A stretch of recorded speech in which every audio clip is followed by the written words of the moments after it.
We're at the Rose Garden in Portland, Oregon, where tonight the USA Junior National Select Team takes on the world's best 19-year-old or younger stars in the 2011 Nike Hoop Summit.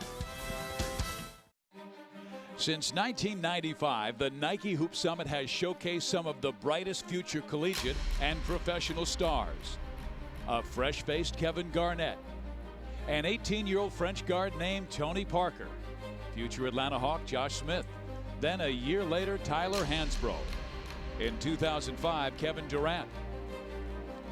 DeMar DeRozan starred for the USA in 08, while France's Alexis Ajinka dominated inside.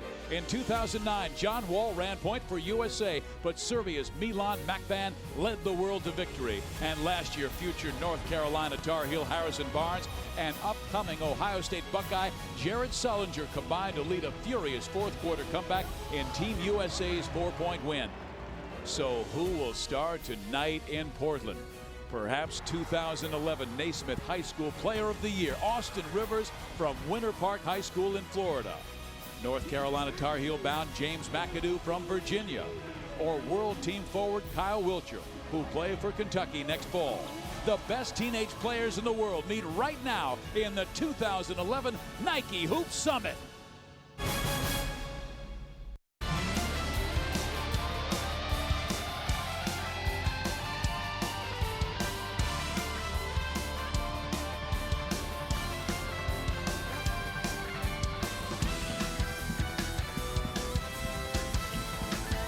Welcome to Portland, Oregon and the Rose Garden for the 14th annual Nike Hoop Summit. It's the USA Junior National Select Team against the World Team. Hi everybody, I'm Steve Physiak. This is a gentleman, the all-time winningest coach in Oregon history and three-time gold medal winning coach for Team USA, Ernie Kent.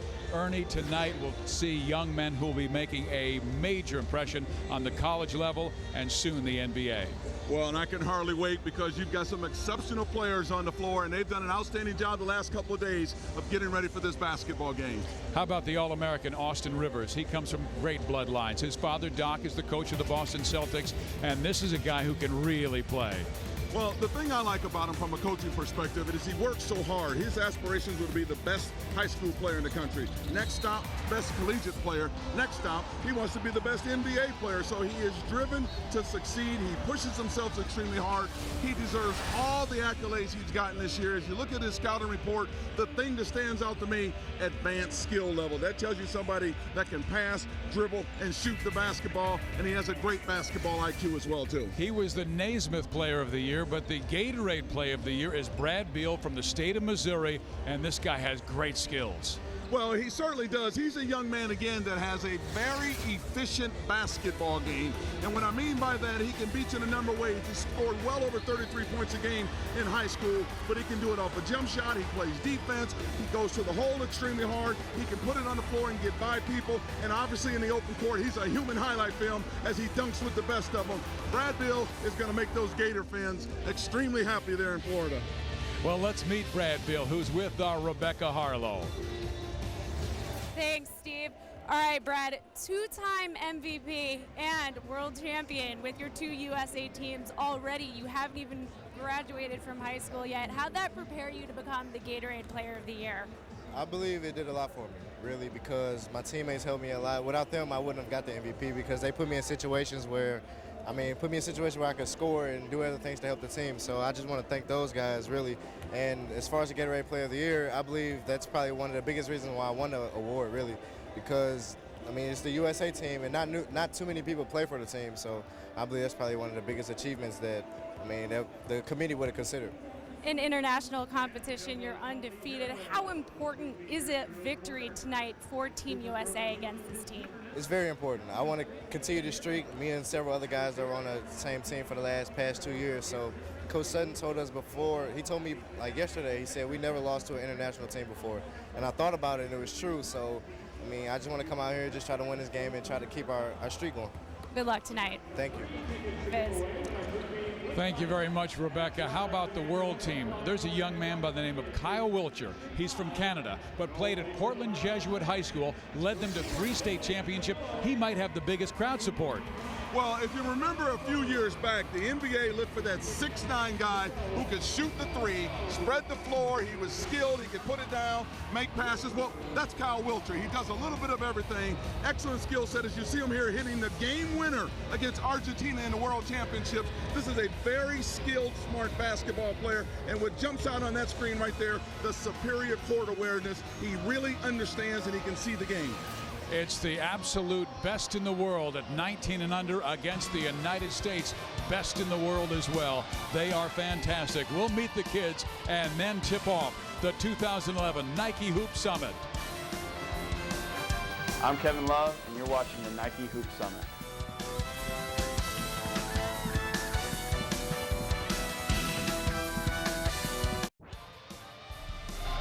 The 2011 Nike Hoop Summit from Portland, Oregon is brought to you by Nike Basketball and by USA Basketball.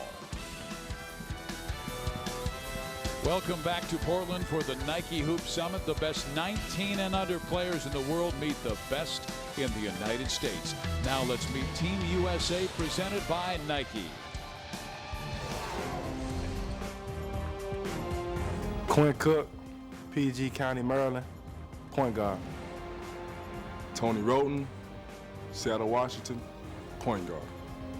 Marcus Teague, Indianapolis, Indiana, point guard. Adonis Thomas, Memphis, Tennessee, small forward. Bradley Beal, St. Louis, Missouri, shooting guard. Mike Gilchrist, New Jersey, forward. Anthony Davis, Chicago, Illinois, power forward. Austin Rivers, Winter Park, Florida, combo guard. James Michael McAdoo, Norfolk, Virginia, forward. Rakeem Christmas, Philadelphia, Pennsylvania, forward center. Kevin Sutton, Claremont, Florida, USA Basketball head coach. The U.S. has a 10-3 advantage over the world in the previous 13 games. Now let's meet the World All-Stars presented by Nike.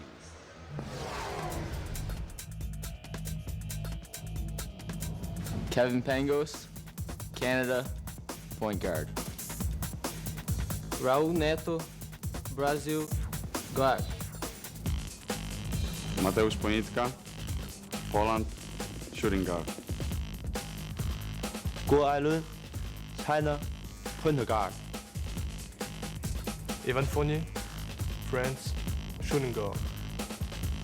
Dāvis Bertāns, Latvia, small forward. Bismarck Biombo, Republic Democratic of Congo, power forward. Dario Šarić, Croatia, forward. Kyle Wiltshire, Canada, forward. Przemysław Karnowski, Poland, center. Lucas Riva, Brazil, center. Marin Sedlacek, Serbia, assistant coach of the world team. Roy Rana, Canada, world team head coach. The Nike Hoop Summit is an annual game played under international rules. Ernie, the USA must make adjustments from NCAA rules to international rules. Well, the biggest adjustments I see, the plus for the world team is going to be knocking the ball off the rim, because that's totally different than anything U.S. players have done before. The plus for the U.S. team is the backcourt violations, 8 seconds. This team can press you after they score, and I think that's going to cause the world team some problems. We watched practices the last couple of days, and Tony Roten and Marcus Teague can flat out play defense. And there is Austin Rivers, a tremendous player who's been an All-American from Winter Park, Florida, going to Duke. And his father obviously has the Boston Celtics in the NBA playoffs. Here's a look at the starting lineups. Fournier, Wiltshire, Biombo, Ponitka, and Pangos going for the world team. McAdoo, Davis, Beal, and Rivers and Teague. And here we go from Portland, Oregon. It is controlled by the world team. And at the controls is Kevin Pangos. And there are a lot of people who think he could set an assist record this year. He is a marvelous quarterback on the floor. He He is an excellent floor general, and you can see already this team has terrific spacing, which is a trademark of teams from Europe, that they really space the floor well. They're really good at making the next pass. So it's going to be really interesting just to see how patient and how solid we are defensively. This is the country's premier annual basketball game for high school age boys, the Nike Hoop Summit. Wiltshire misses badly, but it's picked off by Biyombo and finally knocked away and controlled by Marcus Teague, and he can fly. Teague all the way, cannot score. There's Anthony Davis losing the basketball and getting it back, and it's slapped around and controlled by Pangos, who'll be playing his college ball at Gonzaga next year. Ponika outside hits the three. Well, you're going to see Ponika, and you're going to be hearing that name quite a bit because he is one of the best shooters in the world. He can just flat out fill it up. Mariusz Ponika from Warsaw, Poland. He's just 17 years old.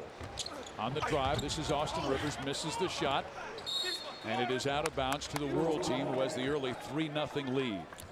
USA in this game is going to want to transition, and they're going to want to score. It gives them an opportunity, obviously, on dead balls, too, to set up the press, because that's when they're going to be at their best. They can use their length, their athleticism to get to the basket, whereas the World team, they want to keep this game in the half court as much as possible. They were able to get it into the front court with 2 seconds to spare. Evan Fournier, who is from France, plays for the team Poirier. And Marcus Teague knocking that ball out of bounds. Pangos, the point guard from Canada, will be playing at Gonzaga. We told you that. Anthony Davis, who's a big-time star from Chicago, Illinois, gets it off to Beal, and look at that pass to James McAdoo. Transition basketball is where this USA team is going to be at its best, because again, their length, their athleticism, they're much quicker, much more explosive in the open court than the World team. You and I really loved watching the complete game at the practice yesterday of Brad Beal from Chaminade Prep in Missouri, who averaged 33 points per game this year. Well, the thing about Beal is he's a very efficient basketball player that really understands the game, and he's on this end of giving a great assist. He could have been on the end of dunking it, but when he gets out in the open court, whether he has the ball or whether he's finishing the play, he's exceptional. We're going to talk about his efficiency all night long. Pangos misses the free throw, and McAdoo picks it off. James McAdoo averaged 11 rebounds per game at his high school this past season in Norfolk, Virginia. Biyombo came across that lane extremely quick. He is a big man that has great feet, great athleticism. He's very explosive to the basketball, as you see there. Let's keep an eye on him, because he's another one that has the NBA scouts talking about. He's a raw athlete, but very, very quick and explosive. And he has put his name in the NBA draft. Bismack Biyombo. Meantime, Austin Rivers drops the free throw, and USA now within one of the World team in the opening quarter. We'll have 4 10-minute quarters. Free throws, you're going to get a chance to see this full court press. I think they're going to really disrupt the World team, because that's where the quickness of USA really gets an opportunity to be on displays when they can put the press on them. And we have 3 officials with international backgrounds: Anthony Jordan from the United States, Jose Carrion from Puerto Rico, and Mike Thompson from Canada. Pangos goes no to Wiltshire, who played in Oregon but is from Canada. Davis picks up his miss. Wiltshire takes one of his future teammates to the hole that time in Davis. Both of them are going to be Kentucky Wildcats. And this has been a challenge, because we saw Austin Rivers twice at practice yesterday catch the ball on the wing, and when he caught it, he was out of bounds, and he makes that mistake here in the first quarter.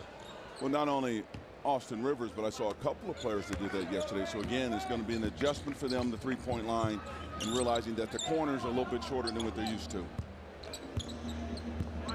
Canada's Pangos with the basketball, looking for the three, and misses short.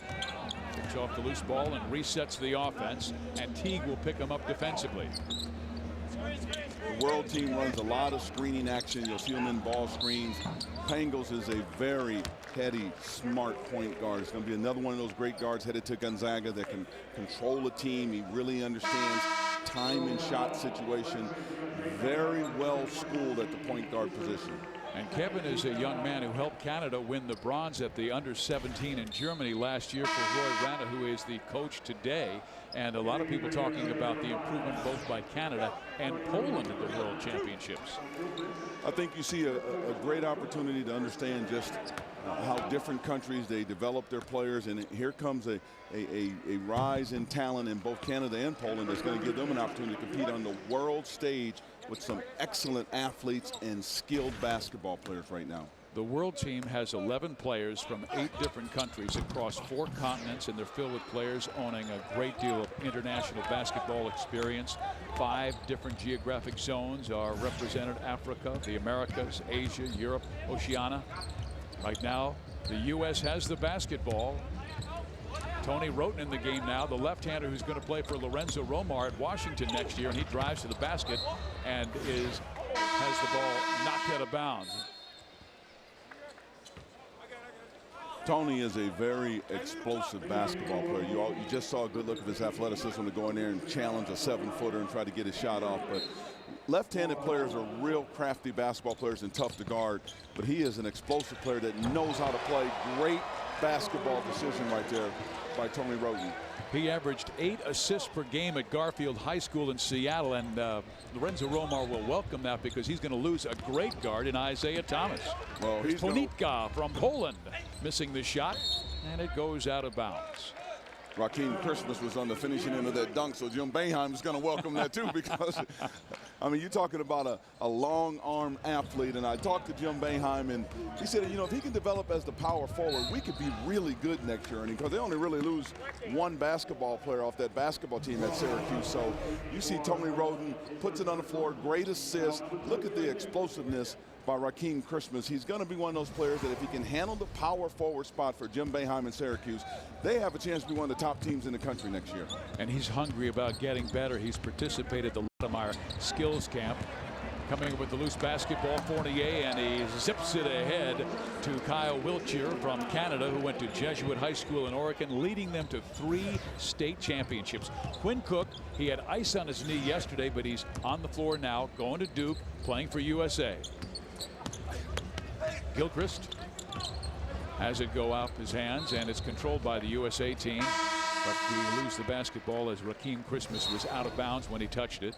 You're going to hear us talk about skill. When we talk skill again, it's the ability to pass the basketball and make open court basketball plays, the ability to shoot it, the ability to understand the game.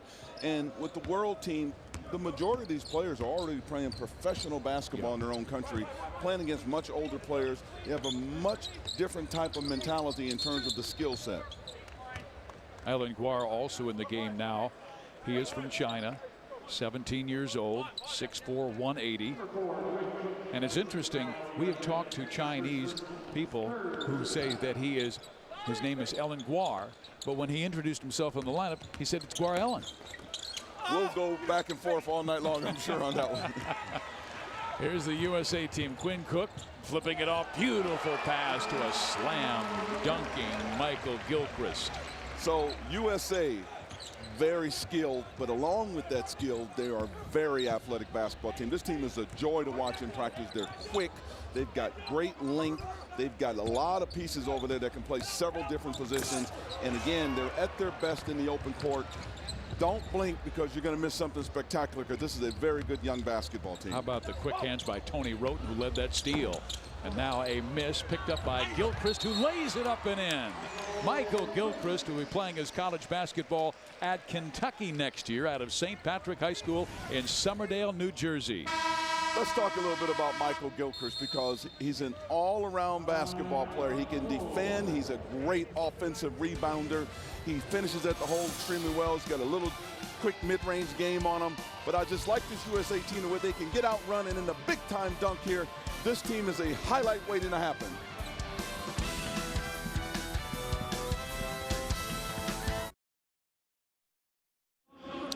Well, Welcome back to the Nike Hoop Summit. The U.S. by 1 over the World Team in last year's Nike Hoop Summit game. The World Team held a 15-point lead late in the third quarter as Enes Kanter dominated inside. The Turkish center scored a Nike Hoop Summit game record 34 points and grabbed 13 rebounds. But Team USA roared back on the heels of future North Carolina Tar Heel Harrison Barnes. And also incoming Ohio State Buckeye freshman Jared Sullinger, who combined for 22 fourth-quarter points. Team USA won that game 101-97. Barnes finished the game with 27 and Sullinger with 22. Let's go to Rebecca Harlow, who's with Austin Rivers. Austin gets his start tonight, but no surprise there. You know the big stage. His father, Doc Rivers, you said you've learned more from him off the court. What's he taught you? I'm just to never settle in life. You know, a lot of times kids get caught up in their achievements when young and stop working hard and don't end up making it. So basically, he just taught me to never settle and keep my head up, stay hungry and humble, and keep working. You were originally committed to Florida, but now you're going to Duke. What made you change your mind? Basically, you know, I love Florida, but I just felt like Duke had a better opportunity for me there, so I just decommitted, and I got a great relationship with Coach K and the staff there, and they believed in me that I could do big things there, so I committed. You played on the under-18 team with Kyrie Irving. How excited are you to get out there with him next season? Well, unfortunately, I won't be able to because he declared for the draft, but I'll be very excited to play at Duke next year. We have some great players coming in with me and great players there already, so we're going to be good. He's certainly going to make an impact next season, guys. They lose 2 seniors. Good luck to you. Thank you. Thank you very much. Thank you very much, Rebecca. And Austin Rivers comes from an athletic family. Of course, his father, Doc, was a great star at Marquette and then later in the NBA and also on that 82 men's senior team. There he is. Well, he was a very good basketball player, and obviously he's a very good basketball coach, being the head coach of the Boston Celtics. But I really like the mentality of Austin because he's just got all the right answers, but he does the work to have all the right answers, Steve. Very smart, very talented, but he works extremely hard, and obviously he has the bar set pretty high for himself.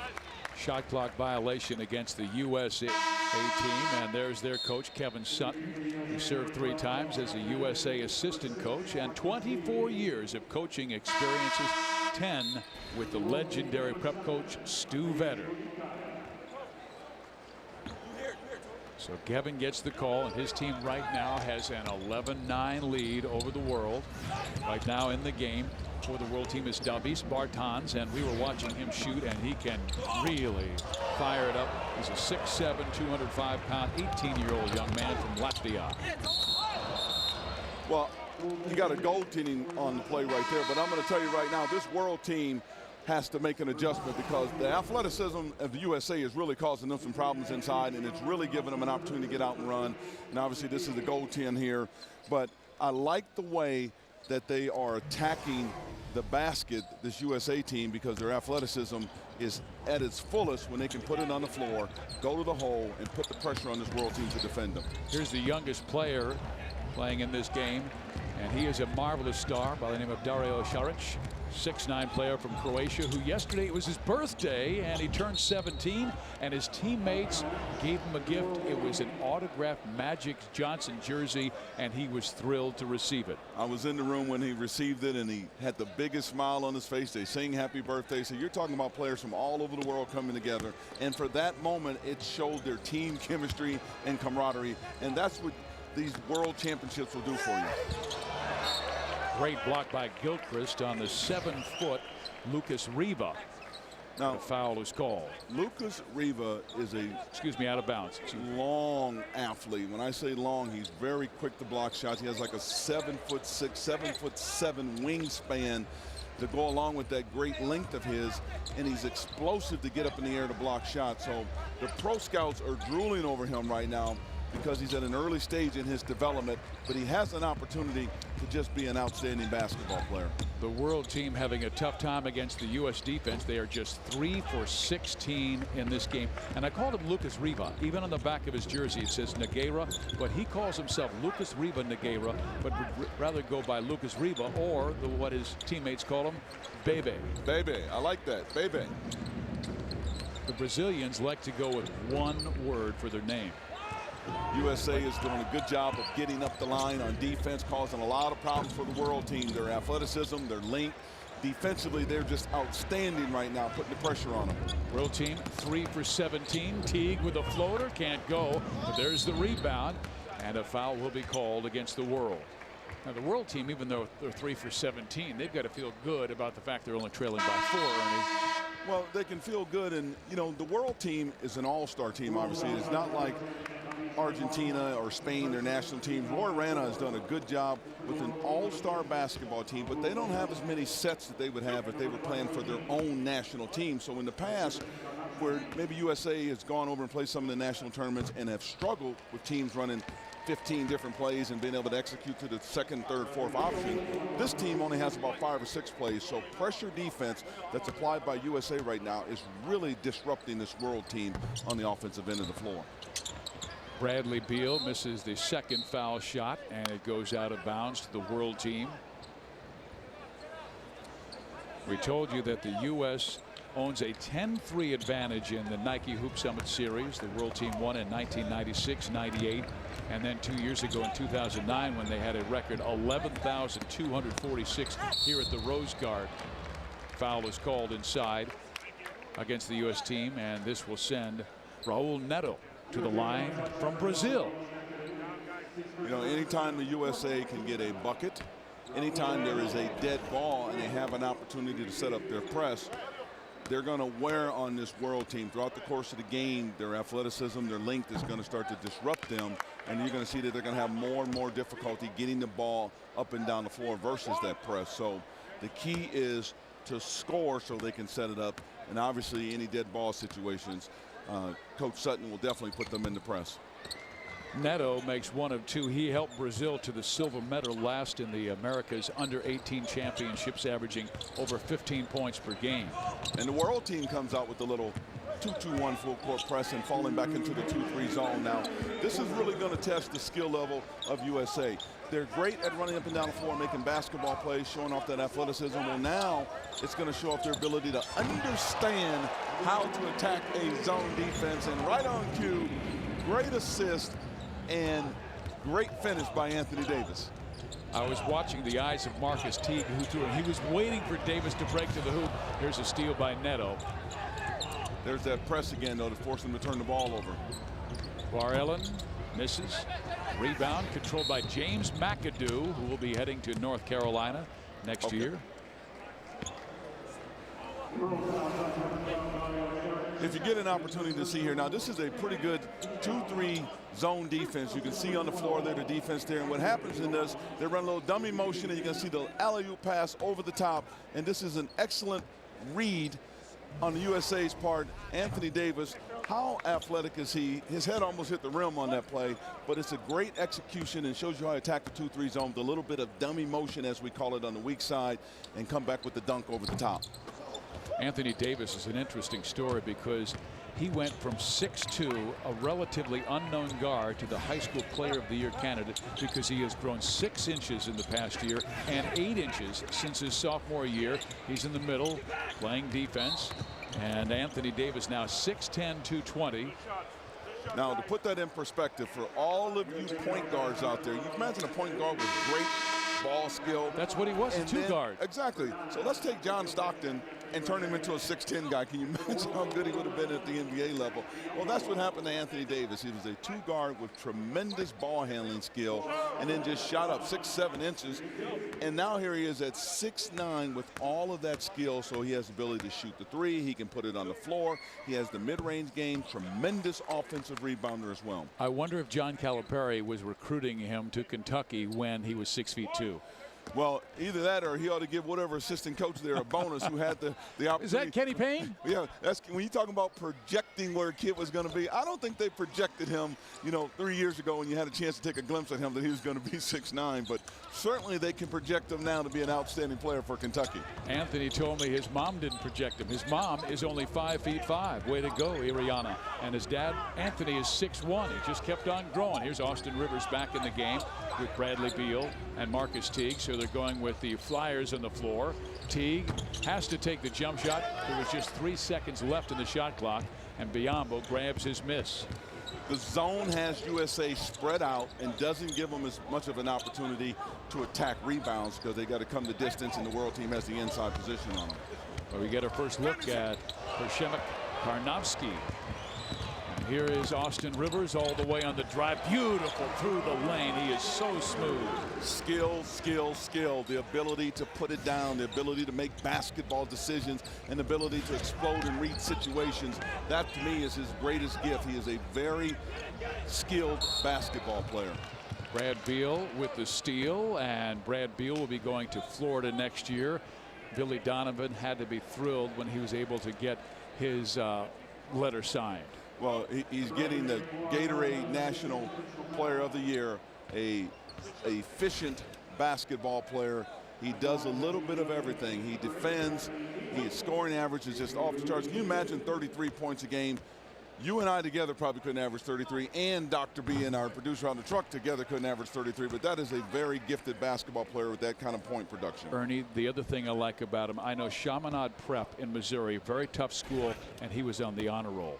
He was on the honor roll, and when you have a chance to speak to him, like so many players on this USA team that we had a chance to talk to, they're all articulate, they look you right in the eye, you can feel the warmth in them. There is some great parenting by mom or mom and dad or grandma or auntie that's gone on in this team, but it's been a village that have raised these young men because they are excellent in their personalities and how they approach adults.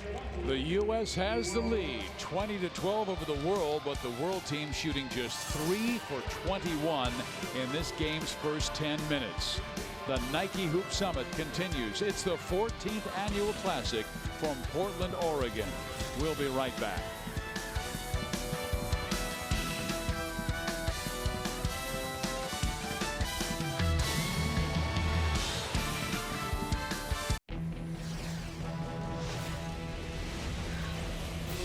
Welcome back to the 14th annual Nike Hoop Summit. USA team leads 20-12 over the world team. And some of the stars who have played in this game in the past, well, there's Rudy Fernandez and Gerald Wallace and Nicholas Batum. He played in the Classic a few years ago. And Andre Miller. Let's go to Rebecca Harlow, who's been a great coach from the past and also works for Nike. George Raveling. Global director for Nike. Now, one of your jobs right now is to go all over the world, find the best talent. How did you put this world team together specifically? Well, we have a cadre of people all over the globe that help us with ID functions. We also have a variety of events that allow us to continually monitor skilled elite players around the globe. The United States is the only country that doesn't play under the FIBA rules. So how important is it for these U.S. kids to be going up against these world teams? Well, I think it familiarizes them, number one, with the international FIBA rules. The rest of the world plays under the FIBA rules. Number two, I think it gives them an idea of how the gap is closing between the United States and the rest of the world in basketball. Thanks for joining us, George. And George has been so influential in the world of basketball. He's been in charge of all 11 teams, guys, so he's been scouting talent for a very long time now. Thank you very much, Rebecca. Meantime, Neto goes inside and scores, and Raul with the basket cuts USA's lead to 6, but they push it back to 8. Anthony Davis, that smooth player who's heading to Kentucky. Kyle Wiltshire, who was also going to Kentucky out of Portland Jesuit High School, led that school to 3 straight state championships. First time that's been done. Here's Neto.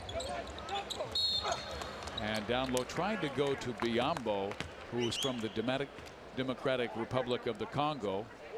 Well, right now, the world team's going to make some adjustments because that first quarter, what was on display was the USA's defense. Up the line defense, pressure defense, their athleticism, they blocked a ton of shots. They've got the world team at 14% from the field, 16% from the three-point line, and they're going to have to make some adjustments to go inside. And you saw an excellent opportunity.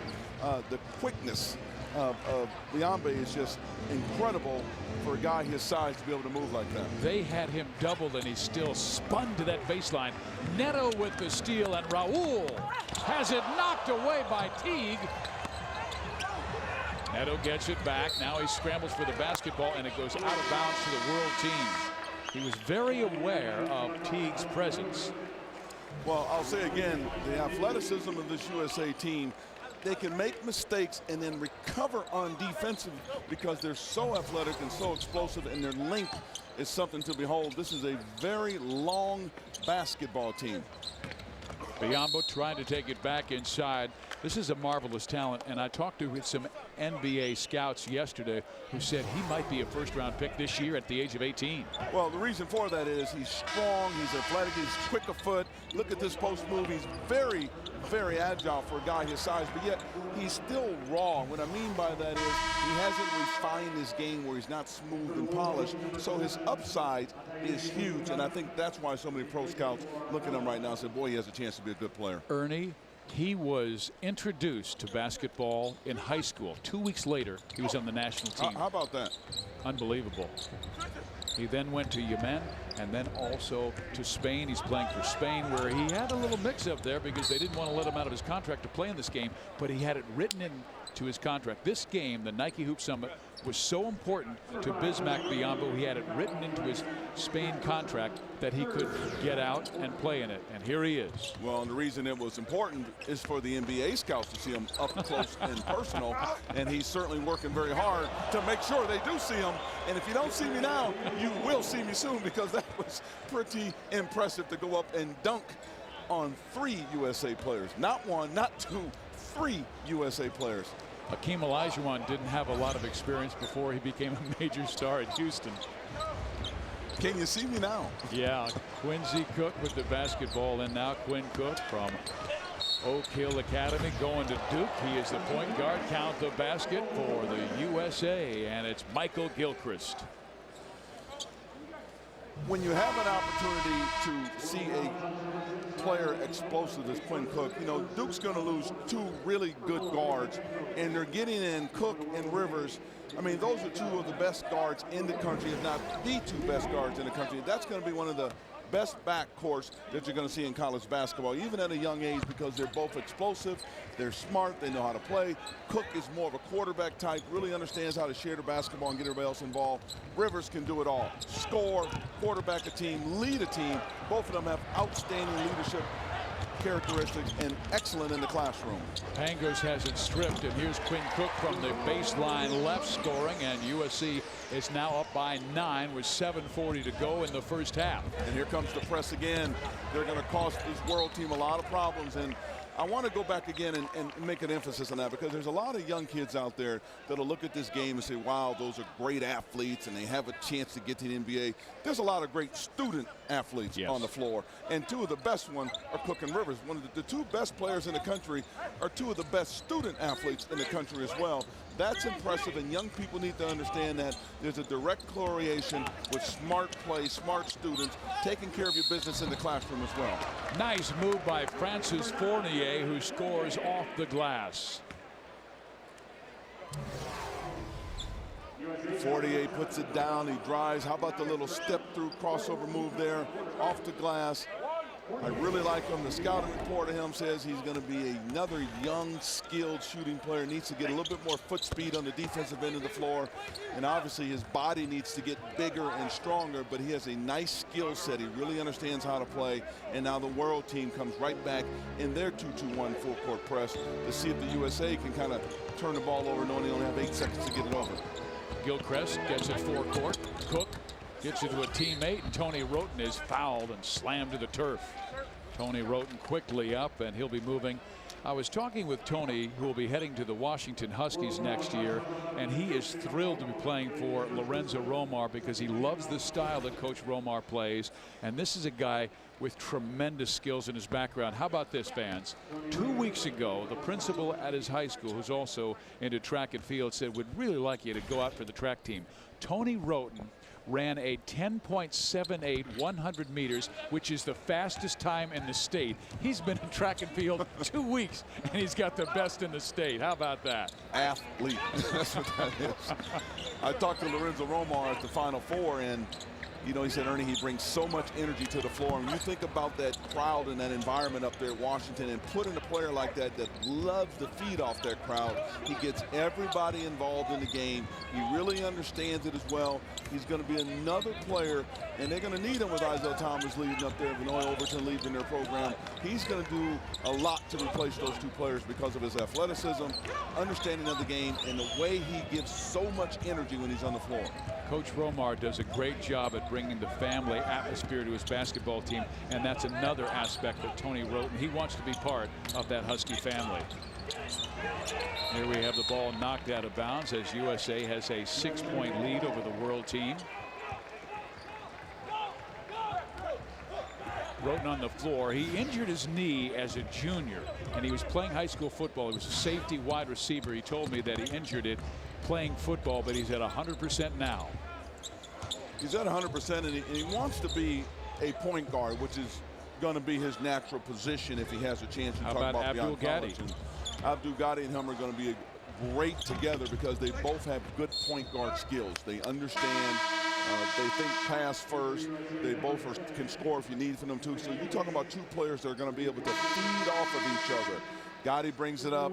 Roten's going to be the scorer. Roten brings it up. Gotti's going to be the scorer. So they're going to have an excellent opportunity to have one of the best backcourts in the West. Pac-10 improving to the Pac-12 as they're welcoming in Utah and Colorado in the future. Wiltshire goes to the sideline right now from 3-point range. World team is just 1 for 7. USA has not made a basket from 3-point range. They're 0 for 4. Pangos trying the 3 and knocks it down.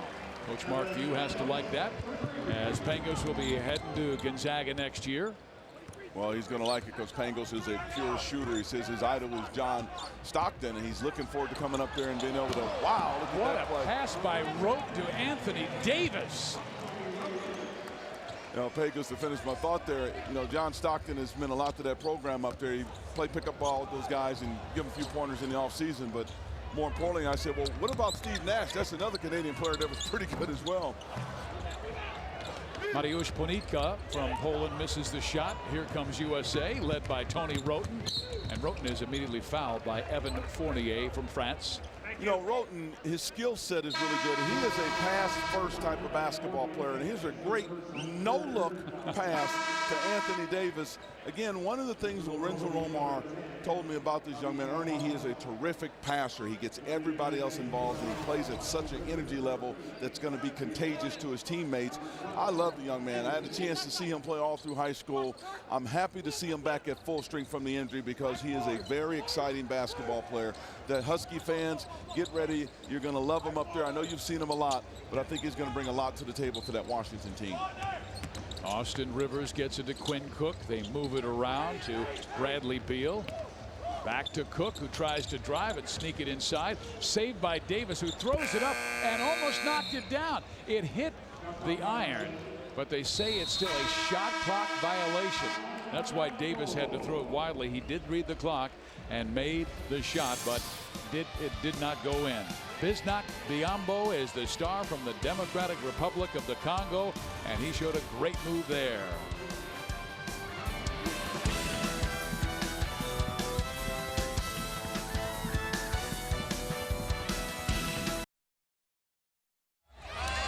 Kevin Sutton talking with his USA stars as we continue the Nike Hoop Summit in Portland. And our Summit all-time scoring leaders, I mean, we've had the very best. Enes Kanter set the all-time record with 34 last year. Dirk Nowitzki from Germany with 33 back in '98. Wayne Ellington went for 31 for USA, and Hansbrough tied him in 2005. We talked with Dirk about how this game helped him coming from Germany. You know, once I got here, I was like, well, this is really bigger than I thought. And, you know, it really kick-started my career. I mean, back then I was still planning on staying in Europe or, you know, maybe going to college. But after that game, everything was, you know, just, you know, the NBA, the scouts were everywhere. I had to give my first interview in English after the game, which was atrocious at best. But he has improved that English and his game. In '98, he was special. Rebecca Harlow is with Canada's Kyle Wiltshire. Kyle, on the the world team, but definitely also playing at home in front of the home crowd. How great is it that you are getting to play this game here in Portland? It's a great feeling just being here in front of all my friends and family, and this is my last game in Portland, so hopefully it can be a good one. And you've got hundreds of people out here to support you, but Team USA doing a nice job defending the perimeter. How can you continue to fight into this ball game? We need to not give up second chance points. We need to hit the glass harder. We just got to be careful with the ball. We were very sloppy in that first quarter. Now you're in an interesting situation here because you've got dual citizenship. So how did you decide to play for Canada versus the United States? My dad actually played on the Canadian national team, so that was a huge factor and the reason why I chose Canada.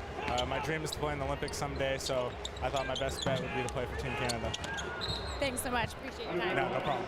Guys, this is one guy who's going to make a huge impact next year in the college game as he heads off to Kentucky, who gets lots of these Nike Hoop Summit guys.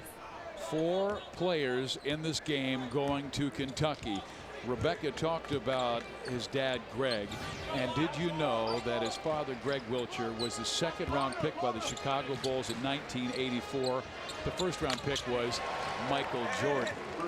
And Greg, of course, played for Canada in the '84 Olympics in Los Angeles. His dad also played for Spain, Italy, Greece. Great athletic family. Well, great athletic family, but you know how dads still want to play with their kids? I'm still putting my money on Kyle right now because he can flat out shoot it. You know, we just saw a jump shot down there by Brad Beal. What a perfect looking jump shot. Great rotation that comes off. I understand now why he's such a prolific scorer because, you know, you saw him in the open court before. He can finish and do things like that. But for him to get his feet set and the rotation on his jump shot is almost picture perfect. Look at that look on that shot. That's just beautiful rotation, right in rhythm. He plays with such a calm and such a poise. You can understand why he was the Gatorade Player of the Year and why those fans are going to just love him at Florida. The Gator fans and Billy Donovan as Beal heading off for Florida next year. USA currently has a 32-24 lead over the world, and the world makes it 25. This jump shot, it has the mechanics for all you young players out there. Look at his mechanics. Feet are together. None of that kicking up in the air. When you get to be Kobe, you can kick it up in the air. Right now, work on your mechanics. Straight up, straight down, landing on 2 feet. Great rotation. Here's Tony Roten. Tries to alley-oop it up to James McAdoo, but the pass too high. James McAdoo on his way to North Carolina. I spoke with Roy Williams, and he talked about him being a little bit like Marvin Williams that played at North Carolina. Slasher, does a little bit of everything. Being the nephew of Bob McAdoo, he is a fabulous player, another well-mannered kid. Really like his attitude, really like the way he approaches you, and he's another one of those players that are going to be a great one there for those Carolina fans to look at. Did they say the basket is good? Was it a goaltend? I know there was a foul call, but it was on the shot, so did they call it a goaltend? James McAdoo now sits down. Right now they have not put 2 points up on the board, so apparently it was not a goaltend. I thought one of the officials called it that. Biombo, meantime, misses the first foul shot. Biombo is one of those players also that in Europe you can be on loan to another club. You can play for one club and they can loan you over to another club at a lower level to play as well too. You can touch the ball when it's on the rim, but that last shot by Biombo had not touched the rim yet. It was knocked away by Anthony Davis, but a lot of fans think that might be goaltending. In the international game, you can get involved with that rim when it's up there. Yes.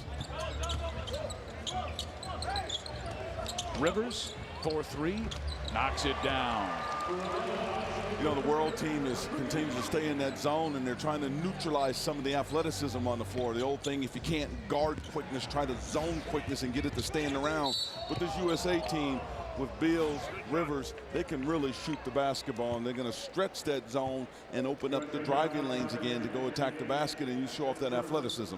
And Austin is a terrific shooter. He shot a blistering 60% from three-point range, 21 for 35 in the USA's under-18 gold medal championship last year. A record 35 points and a record 9 three-pointers. Wow. Right now, World team is not making them from the field or the free throw line. They are 7 for 13 from the line and 8 for 33, a miserable 24% from the field. Now 50% from the line, and coming with a loose basketball is Anthony Davis. Ahead to Tony Roten, the ultra-quick point guard from Seattle. Moves it inside to Christmas. Great pass, but he could not finish. Pangos. Finally, they get a good look, and it's Šarić from Croatia. Now, I want to talk about both plays because Tony Roten sees the game at a different level. When you talk about an opportunity that somebody has tremendous feel, he sees things that the normal basketball player doesn't see, and that's why he was able to make that pass. Going the other direction, you saw a world team that the ball, I don't think it hit the floor because their passing was so exceptional in 3 passes, and they get a layup. Anthony Davis has it knocked away. There's Rivers off the glass and good. And we will have a substitution as Šarić will go out. Wiltshire will come in. Let's take a look at that pass. Well, again, when you talk about the different skill sets of different players, and some guys can, they dribble really well, they shoot very well, but very rarely you have players that can shoot it, can dribble it, they can field, they can do a number of things. But look at this pass here. He has an opportunity to be a terrific player at the collegiate level because Washington has a lot of finishers all over the floor. They have guys that can dunk the ball. They're going to have guys that can knock down 3 with their personnel. With Roten gives them, he gives them an opportunity to make basketball plays, and certainly with the world team coming back the other way. You're talking about the old Celtics where they used to fast break down the floor and the ball never hit the floor. The Celtics. How about the old Golden State Warriors with Run DMC where it's just pass, pass, pass, layup. That's what that looked like with that world team. That is a very skilled basketball team as well. Mullen, Hardaway, and Richmond. Well, coming up at halftime, be sure to stay with us. We'll check in with the final score for scores and highlights. We'll hear from NBA All-Star Kevin Love talking about his experience playing in the 2007 Nike Hoop Summit game. And we'll chat live with USA Basketball Men's National Team Director. That's coming up at halftime. The Nike Hoop Summit halftime report. USA currently leads by 10 with 2:22 remaining in the first half. Rivers on the floor with Roten, Beal, Davis, and Rakeem Christmas. This is a guy who lit it up yesterday, Bartons, but having a difficult time getting it down here. Well, she gets it back and throws it away. It's one thing to light it up in practice. Yes. It's another thing to light it up when the people get in the arena and the pressure gets on you and the defense is there. And I think, again, when you look at the number of NBA scouts that are in the arena, they want to see how these players perform under the bright lights, because a lot of players play well in practice, but when it's game time, who's the gamer? Who can step up to center stage and perform when the pressure's on and the people are here in a game situation? Bradley Beal on the drive.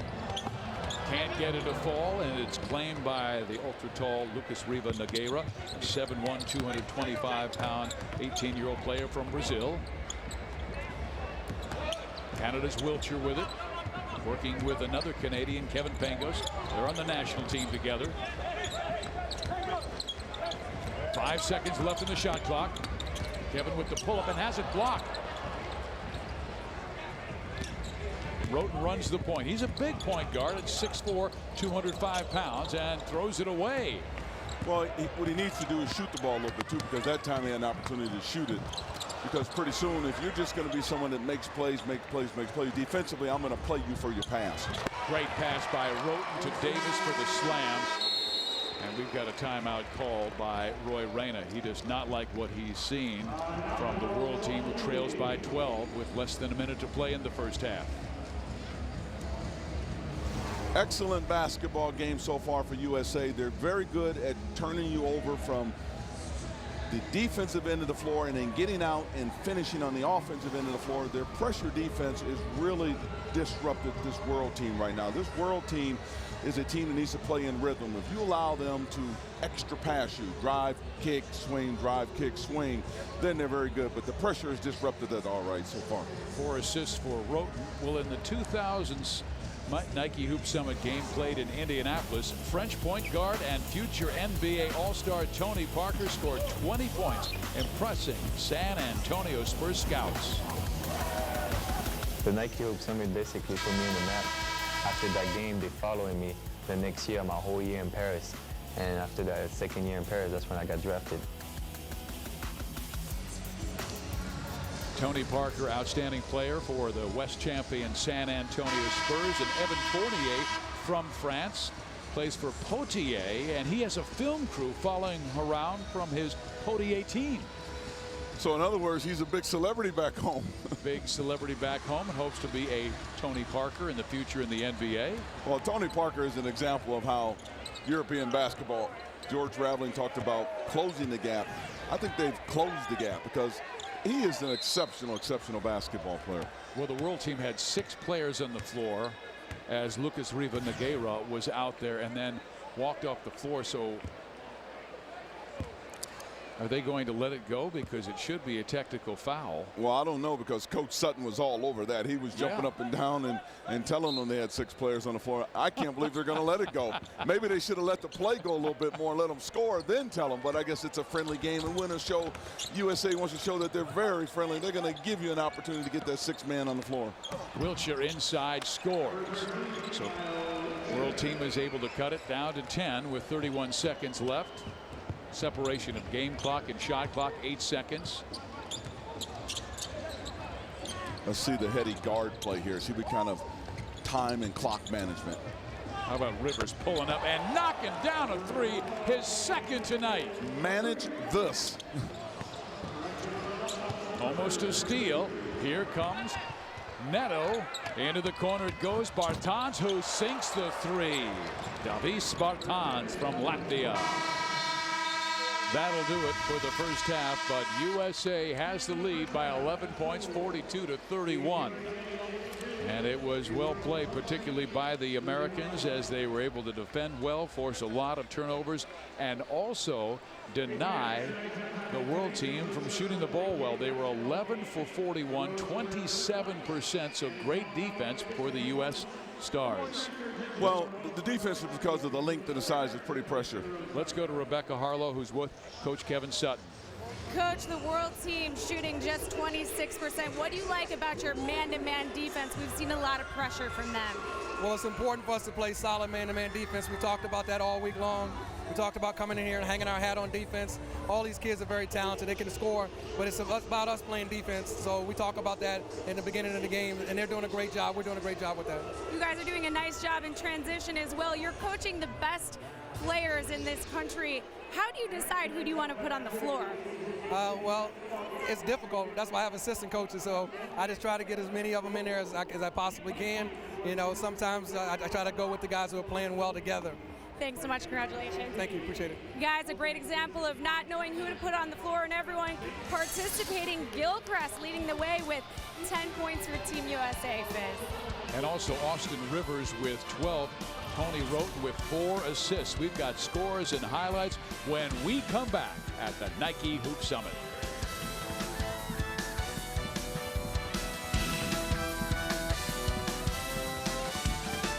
They've had a tough time against this relentless USA defense. Well, they certainly have, and one of the things that USA was worried about is if you put the 3 bigs of USA versus the 3 bigs of world team, the length is about the same. Oh, what a catch and score by Anthony Davis. But if you put the poundage out there, the world team has a lot more pounds inside, and you thought it'd be more of a bang 'em, beat 'em up type of game in the paint, but really the athleticism, and you can see where this last play, Austin Rivers is going to call for this play, but Davis going to Kentucky Wildcats, get ready. You've got a foursome coming in there. That's just a highlight tape waiting to happen by either guy. That time Davis gets the finish. What impressed me is this young man has grown 8 inches in the last calendar year, yet the kind of awareness and balance that he has with that body. Well, he does, and I had an opportunity to visit with him. He's another one of those very intelligent, focused young men that wants to be great and is willing to pay the price to get there. Bismack Biyombo, who had a good first half with 7 points, or 4 points and 7 rebounds. Rebecca Harlow has a report for us. Well, guys, world team advice here for the second half is just settle down and play with more confidence. The coaching staff saying we're getting good looks at the basket, but the speed of the game is disrupting us. So they're just saying, hey, take a step, slow down. Defensively, they're looking for more rebounds, only 6 defensive rebounds for the world team in the second half. So they're looking to clean up on the glass here in the second. Biombo down the lane, Rebecca, and he scores after Davis on the other end is close to a double-double. Biombo's 6'9", runs on his toes. I mean, what an athlete. He's so fast up and down the floor. He and Lucas Riva have both declared for the NBA, so they are eligible to be drafted this year at the age of 18. Bonitka all the way inside to Kyle Wiltshire, who has it blocked. That was Michael Gilchrist, who had a big first half, going 4 for 4 from the field and 10 points. Michael Gilchrist is a very talented basketball player, and you know his mom Cindy should be proud of him because he's putting on a show here. I thought he got all ball on this. That was a great looking block to me, but he's one of those players that does a little bit of everything. He can defend you. He's at the head of the press. How would you like to have 6'7" athleticism at the head of your press? But he rebounds extremely well. He can score. He's the complete package, and again, another one of those very intelligent basketball players. Marcus Tees has it blocked by Biombo.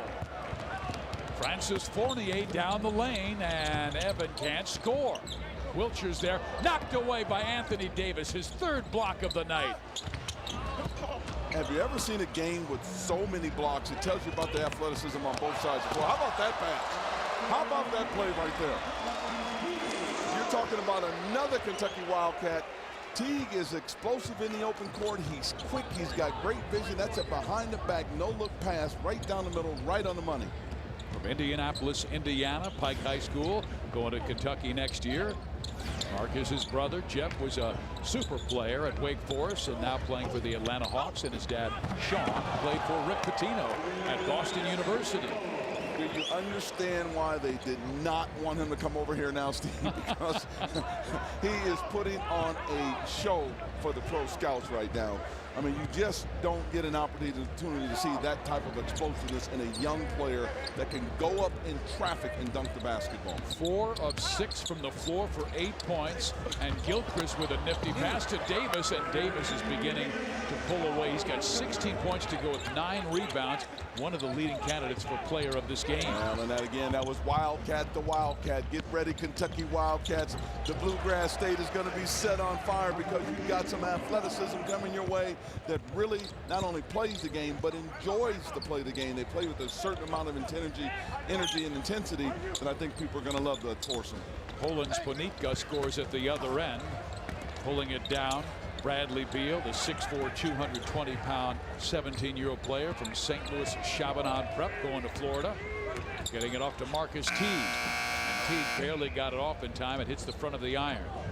He barely got it off, but the world team is having a problem with the quickness on the floor, and not only the quickness but the length of USA, because they're doing a great job of getting in the gaps on the offensive end of the floor, and they're attacking that zone where even though it's a zone, they're not standing around. They're penetrating and making basketball plays and still getting to within 2 feet of the bucket. But if you watch this pass here, you don't coach this. This is called feel for the game. That's not coaching. That's a player that has been in that situation time and time again, and he understands how to make the field. And how about he makes it to his teammate coming down the floor again? Kentucky has a loaded group. They had the #1 recruiting class last year, the #1 recruiting class coming in this year.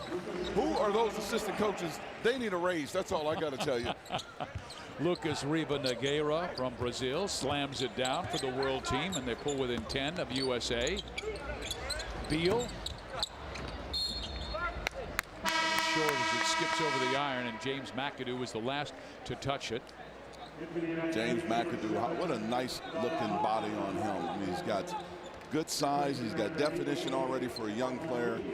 He's very, very active around the basket. Told you before, Coach Williams started reminding him of Marvin Williams, where he's going to be able to score from him, do a lot of things. North Carolina's going to be very pleased with him because he plays very smart, heady basketball. McAdoo has it now as they skip it down the floor, and there is a foul called prior to. There's France's Evan Fournier, just 18 years old. Played for France's 18 and under 20 teams to the silver medal in the European Championships last year. Also on the game now is Tony Roten for the U.S., #5, leading his team in assists tonight with 4. Well, you also got Adonis Thomas on the floor, another great-looking athlete that can score the basketball. Memphis is just loaded with athleticism, and they can spread the floor, they shoot the three, they can attack you in transition. He's another one of those players that's going to fit right in nicely with a very athletic Memphis team. And one of the top young coaches in the game, Josh Pastner. Lute Olson taught him well at Arizona, and now he's doing it for the Memphis Tigers. Ponika from Poland with the easy breakaway. World is within 8 of USA here at the 14th annual Nike Hoop Summit. Quinn Cook now at the point. Roten goes off to the wing. You know, the best way to play this USA team, because they have so many weapons. Alley-oop. You've got to try to take something away. And with the zone, World team is trying to take away the drives and take away the easy buckets. But as you see, they just throw it up. McAdoo goes over the top of everybody, catches and finishes. They're just so athletic. And again, we talk about length. That's when you have the long bodies, the long arms. You have length as a player. They're a very long basketball team. Strong move by Francis Fournier to cut it to 8 again. Fournier has a knack of getting to the hole. He can really put the ball down on the floor and drive. And even with the defender on him that time, he had enough savvy to break him down and get into the lane and finish the play. Tony Roten looking for an opening. A clever pass inside to the slam-dunking Rakeem Christmas. That's 5 assists for Roten. Neto, bounce pass to Biyombo, who is knocked down. Biyombo, I mean, when people sometimes say they look like a man, what we mean by that, he's just fully developed. His body is just strong. He's explosive around the bucket. He has great hops to get the block. What a specimen. You can understand why they really want this young man over in the country right now.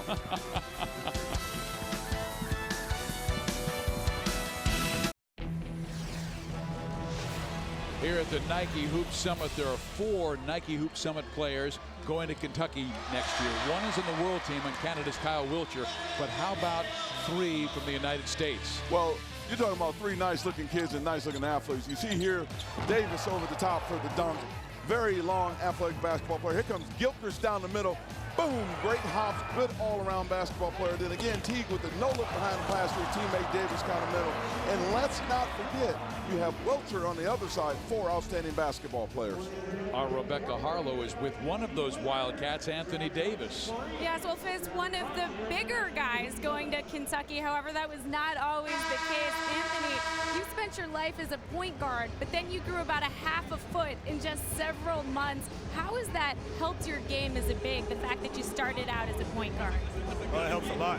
You know, I get rebounds more block shots. Finish around the rim, I can, dunk easier now. So it just puts me at a bigger advantage. And, I still carrying my guard skills. So it makes it easier for me, to get past bigger defenders and finish over them and shoot over them at the top. You've been able to get out in transition, but also at the same time, how have your skills on the block developed in such a short amount of time? I just try to run. My team telling me, when we get the rebound, outlet it and just run. So that's what I've been trying to do to get easy buckets. And, being my skill developed in the block because I try to contain the bigs more, and it makes it a lot harder because I'm at a disadvantage weight-wise, but I still try to work hard and trust my help defense to recover. Kentucky has the best winning percentage in the history of the game. How are you 4 on this floor tonight going to continue that tradition? We're just going to come in and work hard. Our mindset is to go out there and win a game and win a championship, and that's what we're going to do. And nothing's going to change. Like, we're playing today, and we're going to play like that, in several months when we get down to Kentucky. Thank you so much. Fizz, if there's one guy who's going to fit into Kentucky's up-tempo system, it's going to be Anthony Davis right here, big with point guard skills.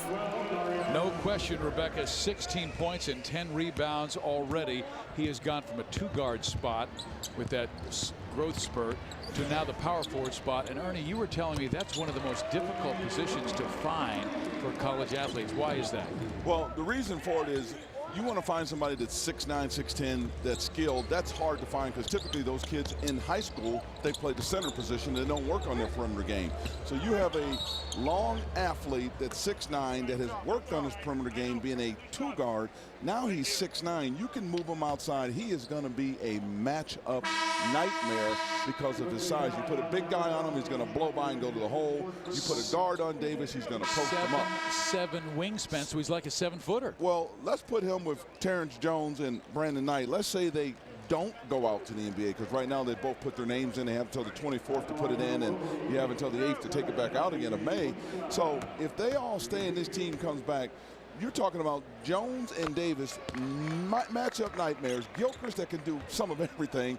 You put Teague, who can drive and kick and make basketball plays. Brandon Knight might be the best guard in the country, and let's not forget Welcher, that you can put in the pick and pop, and you can put big guys on the floor and spread the floor. You can go small, you can go big. It gives them an opportunity to be very versatile. And enough of Kentucky. Let's talk about Christmas, and hopefully he's going to finish that play. Well, Rakeem was hoping it would be a Merry Christmas. It is not, as Panika from Poland misses Šarić, gets it out, and all of a sudden they'll reset. This is Raul Neto, whose father, Raul, was a former national team player for Brazil and now assistant coach of his son's Pythagoras team. The trademark of basketball around the world, and particularly over in Europe, it's the next pass mentality.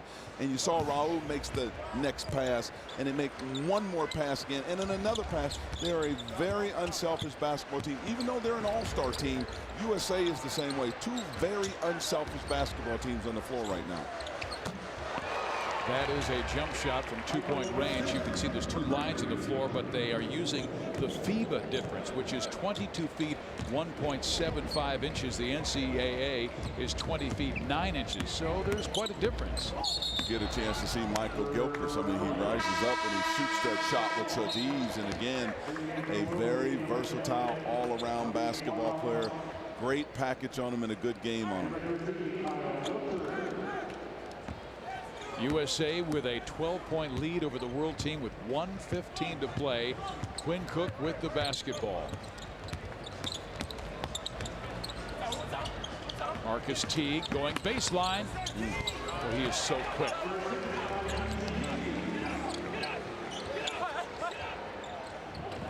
Šarić, well, and almost loses it, but Šarić gets it back and feeds it ahead to Bertans, who's in the game now.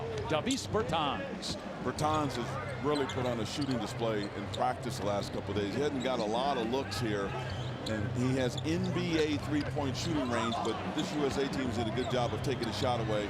But you can see when he gets the look, he is lights out from NBA range, and that's one of the reasons the scouts like him. He shoots it with such ease. The shot is so pure, and he has range. He's listed at 6'7". I believe he's closer to 6'9" than 6'7". Well, he certainly is, and he's not a bad athlete either. He moves very well, pretty fluid, and he understands the game as well. Teague floats in, misses the shot. There will be a foul called. You know, we talked about before the game how much it's changed in terms of point guard play. 8, 9, 10 years ago, everybody ran 1-4 low or 1-4 flat. They put the 4 offensive players on the baseline, and the point guard would play out the shot clock. Now it's the high post ball screen where they play out the shot clock with the other 3 players on the baseline. The other thing that has changed in basketball is the floater. You notice how many more point guards at the collegiate level and the high school level shoot the running floater jump shot. It's something that's taught now because it's such a weapon to get it over the top of bigger centers. Instead of stopping and shooting the jump shot, it's to just float it and lay it over the top. Quinn Cook gets the miss by Teague and knocks it in off the glass, and there's that pressure again. The world team turns it over as they trail by 13 points. And Roy Rana is a little concerned. He's a 3-time Canadian High School Coach of the Year and has had a rough time with the perimeter speed of the USA. And that's the final shot of the 3rd quarter. USA expands their lead. They led at the break. They led after 3. Our score is 66-53 in the 14th annual Nike Hoop Summit. Tremendous games already in this contest from guys like Marcus Teague and Rakeem Christmas. We'll be right back.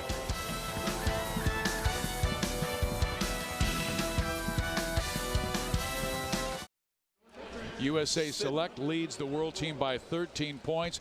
The last couple of days, we've seen numerous scouts from the NBA, from all over.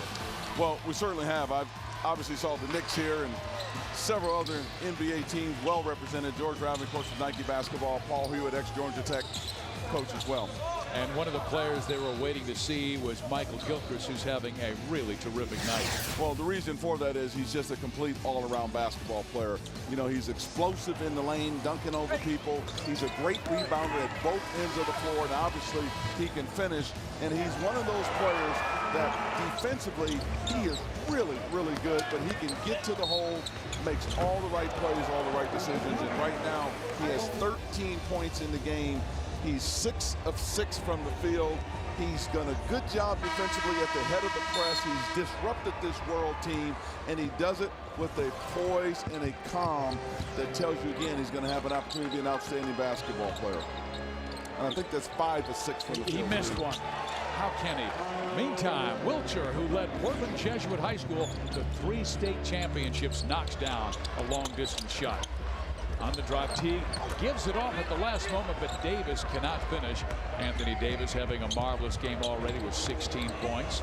Here's Sharich outside, short. Teague ahead to Beal, and here's Brad throwing it down.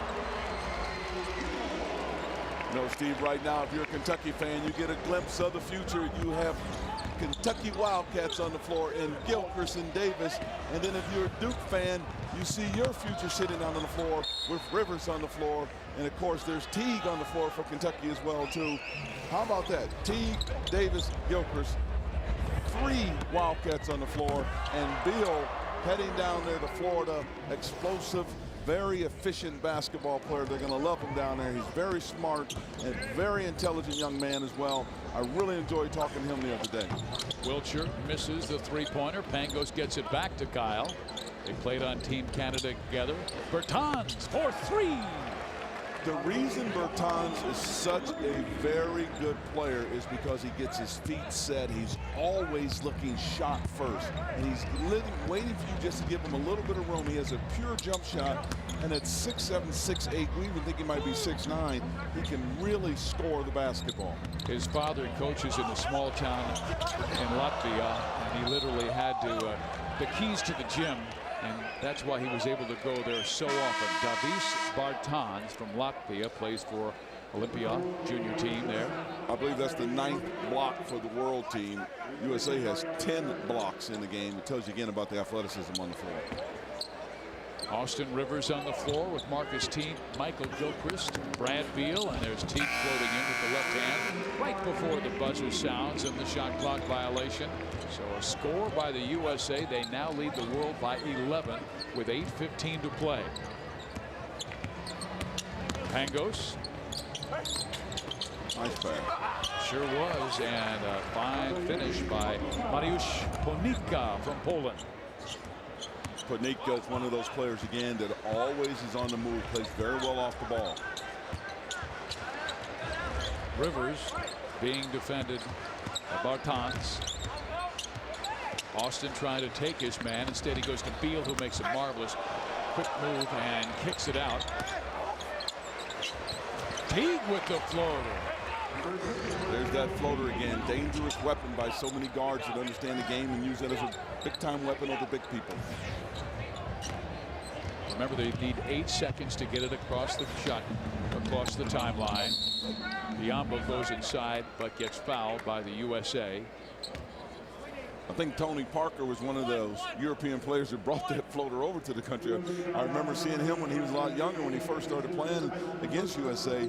They couldn't guard him because he was so quick, and he had that floater in his arsenal. Bertans misses the 3 badly. US gets it.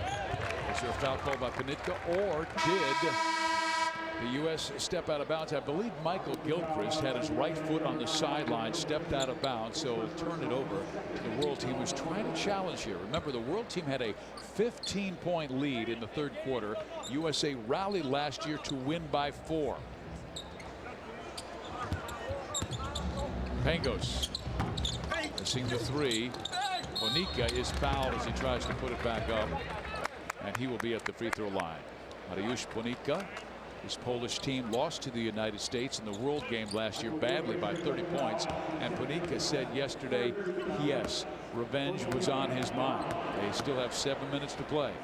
Well, it can be on his mind, but realize you've got McAdoo, you've got Cook, you've got Adonis Thomas, you've got Beal. I mean, these are players that played on that 16 and under, 17 and under World Championship team, along with Gilchrist and Teague and Tony Rutten and Rivers. The only players on the floor, Raheem Christmas, I should say, on this team, and Anthony Davis are the only two players that did not have USA national team experience. So you've got a lot of players that understand how to play and close out games on that USA team. Beal was named most valuable player. That classic in Germany. He's in the floor wearing number 8. Meantime, number 9 Michael Gilchrist, who's going to Kentucky, knocks down a jump shot. Pangos ahead to Kyle Wiltshire. He may be going to Kentucky, but the way he's playing, I don't know how long he's going to stay at Kentucky because he's had a phenomenal game. Kevin Pangos on the drive, floats it up, misses the shot. Controlled by Anthony Davis, that long wingspan. Up ahead to Austin Rivers, who is fouled.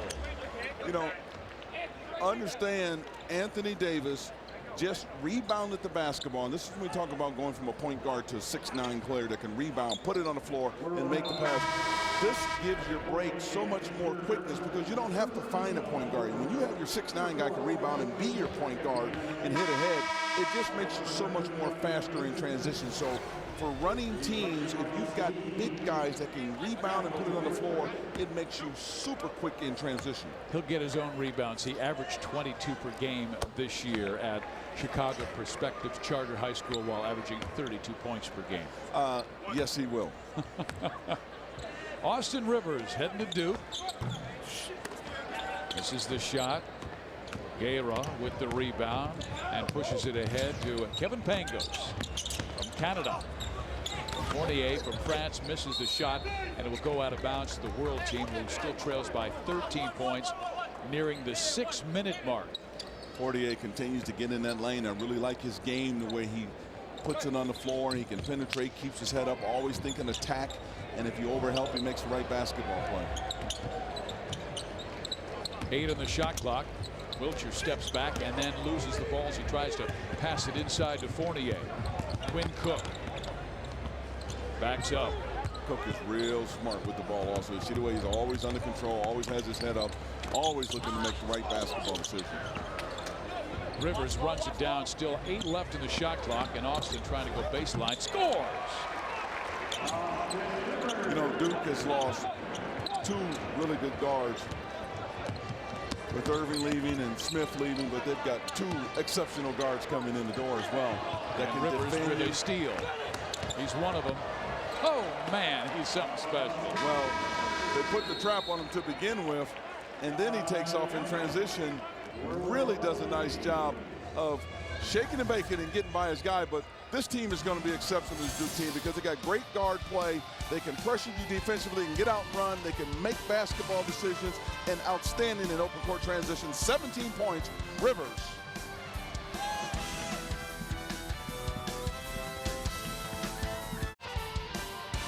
The 2011 Nike Hoop Summit from Portland, Oregon is brought to you by Nike Basketball and by USA Basketball.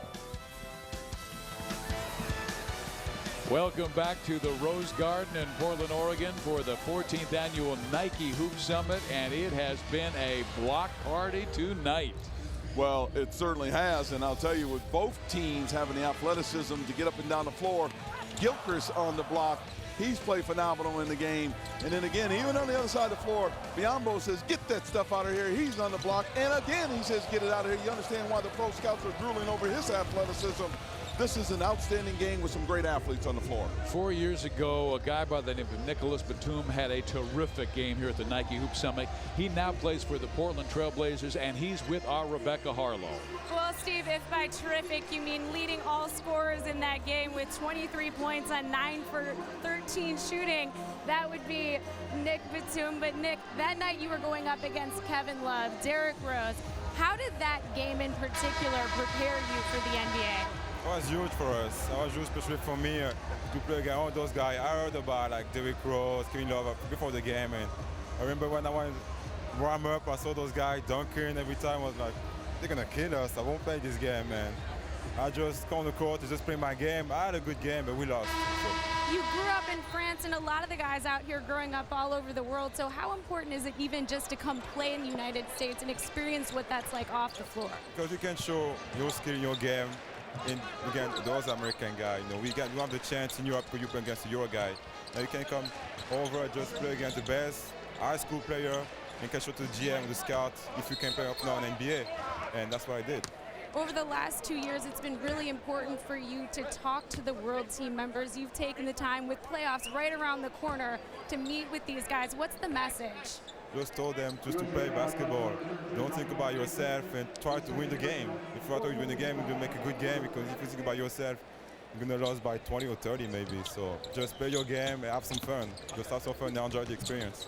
Nick Batum talking about it being a great teammate. Still is a great teammate and a lockdown defender for the Portland Trailblazers, guys. Thank you very much, Rebecca. There have been 109 former USA and World Select team members who have been drafted by NBA teams, including 10 in 2010. 9 of the first 19 draft choices last year were Nike Hoop Summit alums. So the great ones come to Portland to play in this classic. Quinn Cook on the floor with Michael Gilchrist, Brad Beal, Rakeem Christmas, and Austin Rivers. Gilchrist missing the jump shot, and it is knocked out of bounds. It still belongs to the USA team, who now brings in James McAdoo, while Brazil will bring in Raul Neto, and Croatia's Dario Saric comes in for the world team as well.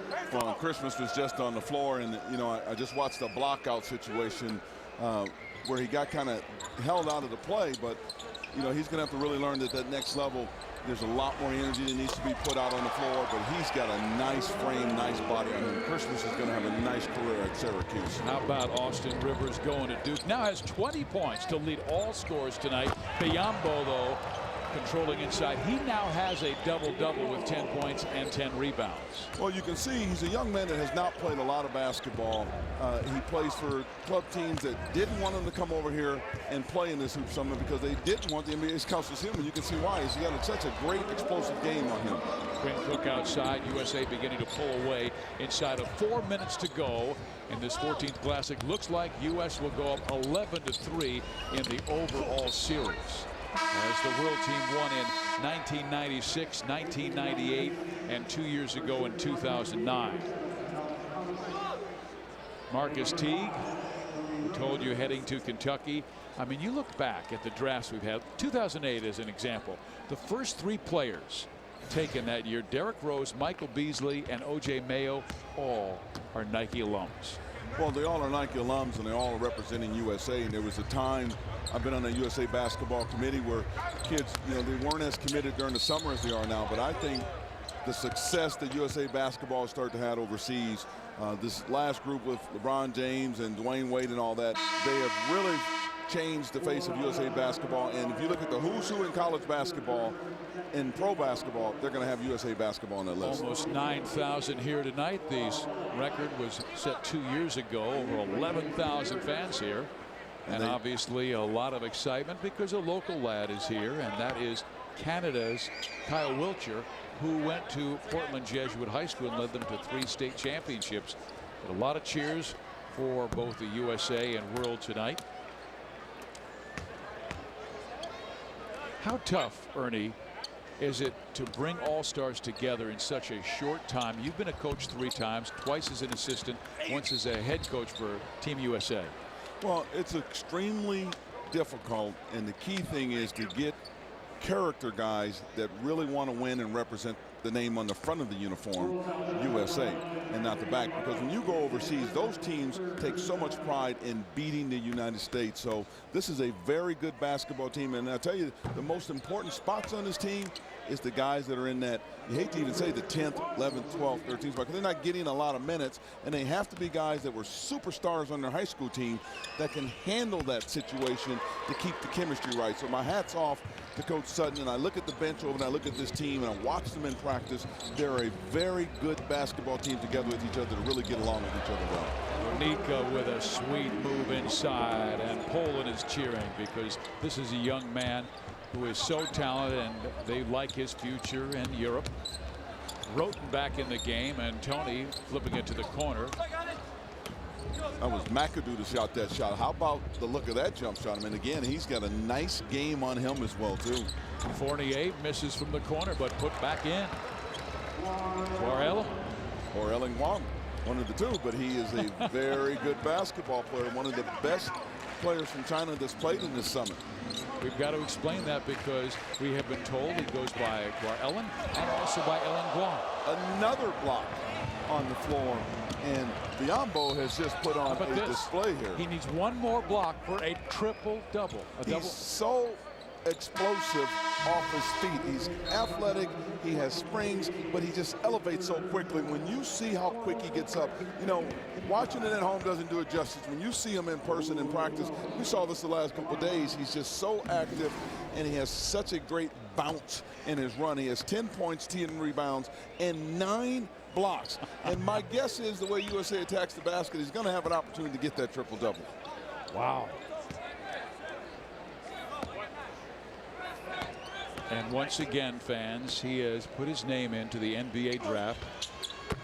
And we were talking with several scouts yesterday who said, yeah, they're looking at him in the first round, even though he's 18 years old and just started playing basketball a few years ago, because he is from the Democratic Republic of the Congo, 6'9", 240.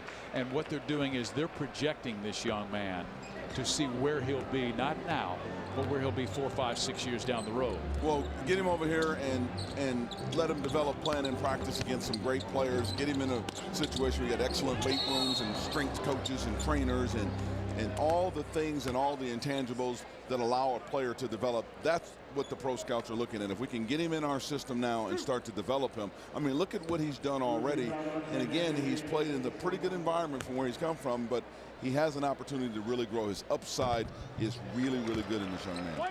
On the other side with the U.S. players, how well will the guys fit into certain programs? We already talked about Tony Roten seems to be perfect for what Lorenzo Romar does at Washington.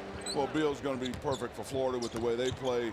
Obviously, when you talk about Adonis Thompson and you're going to Memphis, athleticism, they press, they run, they're going to be good. North Carolina with McAdoo, his length, his size, the ability to score inside, outside is good. The 4 guys going to Kentucky, all of them are great for that system. They put it on the floor. Gilchrist, outstanding player. Davis, outstanding runner and player.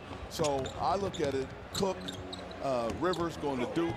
Everybody does what the programs, how they play, everybody on the floor fits. So that's recruiting, Steve. Somebody did a very good job of evaluating talent. Obviously, they're some of the best players in the country, but they fit what those teams do and how they play. Anthony Davis coming out of the game with 1:44 to go as Bismack Biyombo will be at the free throw line, nearing a triple-double. This young man with 10 points, 10 rebounds, and 9 blocks. 12 points, excuse me, 10 rebounds, and the 9 block shots. Fans, it's time to take a look at our Nike Player of the Game, and he was the Naismith Award winner this year as the National Player of the Austin Rivers. Well, he gives you an opportunity because he's the complete package. He defends, he can shake you in transition. I had a chance to visit with him, and I talked about how focused he is. He wants to be great.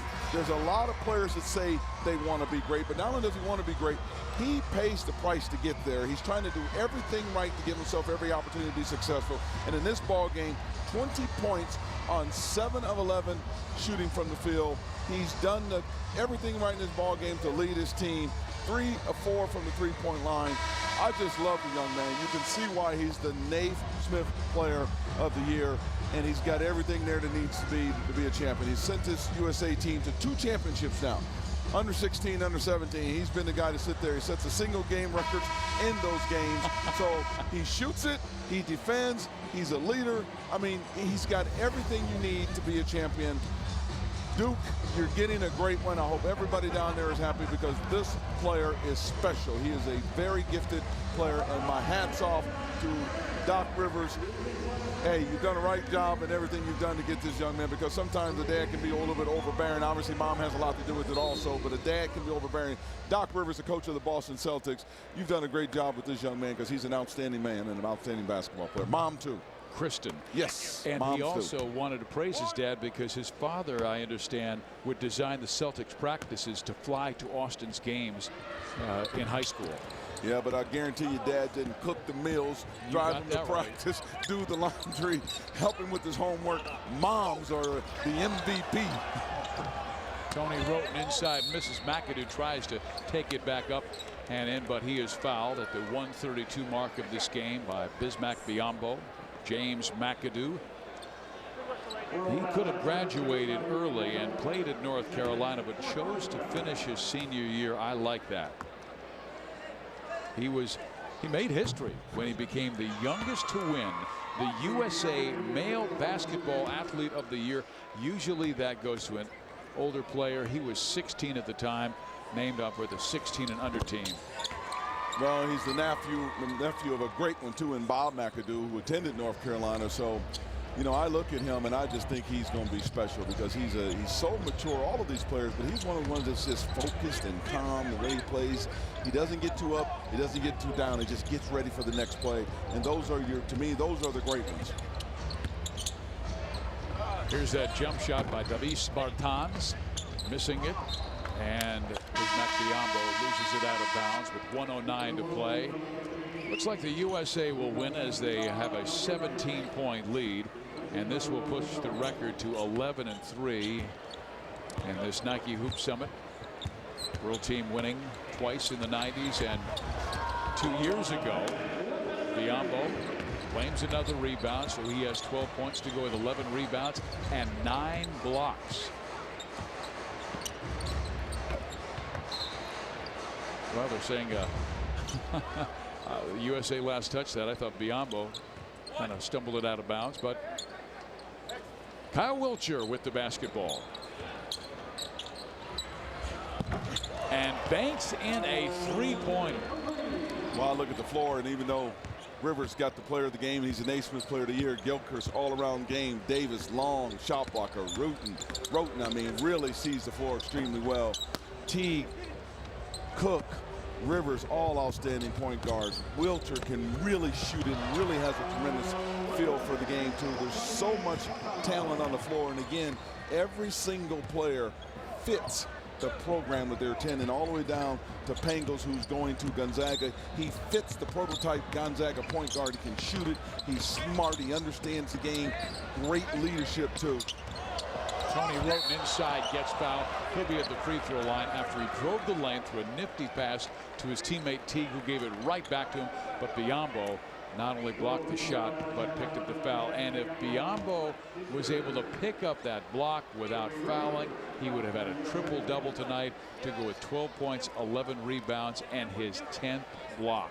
I'm giving it to him because that was a good block. He made another great play on the ball. So, I mean, he's put on a display over here, Steve. Yeah. He really has. He's played very well in this game. So new to the game, introduced to basketball in high school. Roten knocks down the foul shot to give USA a 14-point lead with 7.5 seconds left. Thank you, everybody. One more for the Wildcat. I'm not sure if they're giving it to Biyombo or Lucas Riva Nogueira, but it's all over as the shot will not fall by the U.S., but they do claim the victory in the 14th annual Nike Hoop Summit. The USA wins 92-80, and they now lead the series 11 victories to 3, Ernie. Well, they did it in a way that they defended extremely well, but they played such unselfish basketball. For superstars coming out of high school to come together like this and represent the USA. Watch the passing that is on display here. Gilchrist goes out to Cook, Cook back to Gilchrist. Boom, big time finish right there. You've got point guards all over the floor that know how to play. Obviously, Tony Roten was exceptional in the game. His court vision was extremely well. And Teague with the no-look behind the back pass to Davis. 3 great point guards. Very unselfish basketball team. Congratulations, USA. And let's go to Rebecca, who's sitting there with the player of the game. Austin Rivers. Well, guys, if by unselfish you mean 7 Team USA guys with assists, how did that make the game so much easier offensively? When you have the guys passing the ball like that, it makes everything easier. All of our guards, we're getting the ball, the open man, and we are converting. So that's how we won this game. World Select team comes in with solid guard play, but how did this defense, how did you guys take them out of their game, not allow them inside? Well, basically the coaches told us to pressure them, just pressure the guards and get right up in them. One thing we do have over them is our athleticism, so that's what we tried to use. We tried to make it a fast-paced game, and that's what we ended up doing, and that's how we got to score to a double-digit deficit. We're going to see a lot of these Team USA guys playing together for years to come. What's your favorite part about the obvious chemistry that's on this squad? One thing people were, skeptic, of us coming in here is people didn't know that we could play together. But we've all played with each other in AAU or played against each other, so we all know each other's game, and it's just real fun to play against, play with one another because we all know each other's game, and it's so easy, man. It's easy to play with Quinn Cook and Teague and Gilchrist and Davis and all those guys because we all know each other's game. Congratulations. Thank you. Austin Rivers continues to make it look easy on no matter what with back-to-back wins over the World Select team, guys. It's another showing of superstars here at the Nike Hoop Summit. Thank you very much, Rebecca. And Ernie Kent wanted to ask you, you have coached this in the past, because this is a great job by Kevin Sutton and the players to come together. USA basketball is in great hands. The future of USA basketball, when you look at where these players are going to go. But Syracuse, get ready. Duke, get ready. Memphis, get ready. And Kentucky, get ready. You all have got exceptional talent coming in right now. Now, this is Steve Physiok for Ernie Kent and Rebecca Harlow saying so long from the Rose Garden in Portland, Oregon, where the USA beat the world team 92-80, led by Austin Rivers, 20 points, hitting 3 of 4 from three-point range. You've been watching the 2011 Nike Hoop Summit. Have a great evening, everyone.